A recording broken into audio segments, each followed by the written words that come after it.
पुण्यात एका रिक्षा चालकाचा अपघात केला। यानंतर शहरामध्ये सध्या धनगर समाजामध्ये संतापाची लाट उसळलेली आहे आणि या सगळ्या विषय बोलण्यासाठी धनगर समाजाचे नेते घनश्यामजी हाके आपल्या समोर आहेत। हाके साहेब, खरं तर आज गौतमी पाटील यांनी पत्रकार परिषद घेऊन मरगळे कुटुंब यांच्यावरतीच काही गंभीर आरोप केलेले आहेत। सगळ्या आरोपाकडे आपण कसं बघता?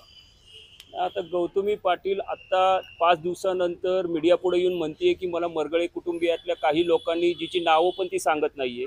त्याच्यानंतर तिचं म्हणणं आहे 19 लाख मागतायत, 20 लाख मागतायत, वेगवेगळ्या अकाउंटवरून मागतायत असं माझ्या काही मानलेल्या भावांनी मला सांगितलं। असं खबर आहे म्हणून सांगते ती। म्हणजे 5 दिवसांनी सुचलेले हे अति उशिरा सुचलेले शहाणपण म्हणायचं का हे ठरवून केलेला सगळा ड्रामा आहे। जर का पैशाची जर का हे असं त्यांना मागणी होत होती तर इतके दिवस गेले, त्या दिवसाच्या मध्यंतरीतच तिने येऊन पुढे मीडिया पुढे बोलायला पाहिजे होतं की मला अशा अशा प्रकारची मागणी होती। हे पूर्ण थोतांड आहे। त्या मरगळे कुटुंबियाला बदनाम करायचं हे कट कारस्थान आहे। स्वतःचं झाकून ठेवून आता मरगळे कुटुंबियांना बदनाम करायचा हा डाव आहे। आमचं एकच मागणं आहे आमच्या धनगर समाज योग संघटने महाराष्ट्र राज्यातर्फे, गौतमी पाटीलने मरगळे कुटुंबियांची जाहीर माफी मागावी। नुकसान भरपाईचा विषय हा दुसरीकडे राहिला।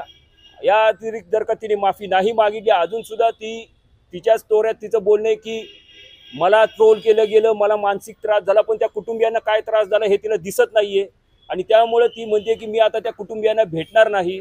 एवढा माज एवढी मस्ती या महाराष्ट्रात होत असेल, ज्या लोकांनी ज्या कुटुंबियांनी ज्या महाराष्ट्रातल्या जनतेने तुम्हाला एवढं मोठं केलं त्या जनतेबाबतीत तुमचं जर का अशा प्रकारची वक्तव्य असेल तर येणाऱ्या पुढच्या काळामध्ये महाराष्ट्रामध्ये एकही गौतमी पाटीलचा कार्यक्रम धनगर समाज युवा संघापुढे होऊन देणार नाही।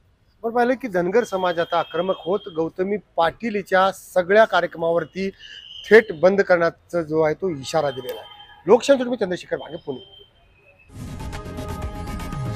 लोकशाही मराठी ऐका, पहा, जागरूक रहा।